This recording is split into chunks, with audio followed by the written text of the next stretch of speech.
Iran ने पाकिस्तान में घुसकर हमला किया।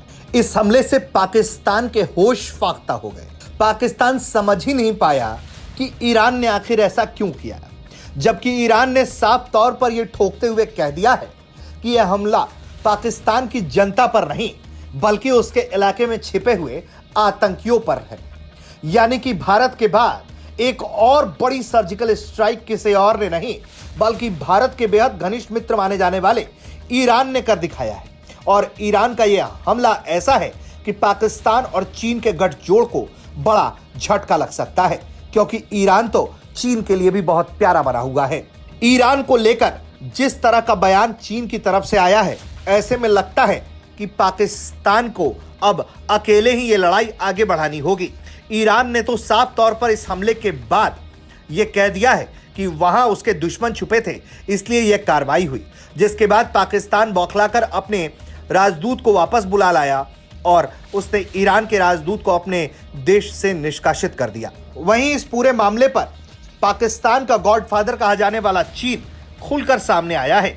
चीन ने कहा है कि दोनों देशों को संयम बरतना चाहिए। चीन के विदेश मंत्रालय ने कहा है कि हम दोनों पक्षों से संयम बरतने, तनाव और उकसाने वाले किसी भी कार्रवाई से बचने, शांति एवं स्थिरता बनाए रखने के लिए काम करने को कहते हैं। चीनी विदेश मंत्रालय ने कहा है कि हम ईरान और पाकिस्तान दोनों को करीबी पड़ोसी समझते हैं और दोनों ही बड़े इस्लामिक देश हैं।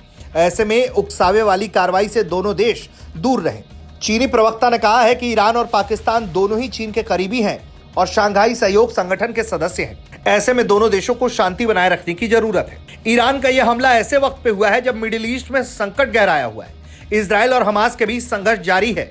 ईरान ने जिस आतंकी संगठन को निशाना बनाया है, उसके दहशतगर्द आए दिन ईरान पाकिस्तान बॉर्डर पर पाकिस्तानी सैनिकों को निशाना बनाते हैं।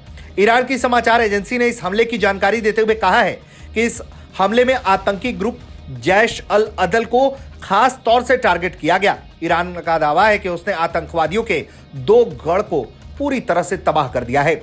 जैश अल अदल यानी कि न्याय की सेना 2012 में स्थापित हुई। यह एक सुन्नी आतंकवादी समूह है जो बड़े पैमाने पर पाकिस्तान में ऑपरेट होता है। पाकिस्तान के सिस्तान बलूचिस्तान से ऑपरेट करने वाला यह आतंकी संगठन ईरान और पाकिस्तान की सीमा पर बहुत एक्टिव है। यही वजह है कि यह संगठन दोनों ही सरकारों के लिए सिरदर्द बना हुआ है।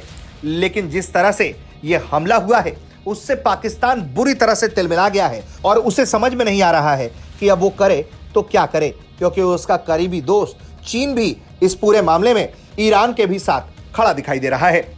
ब्यूरो रिपोर्ट, भारत तक।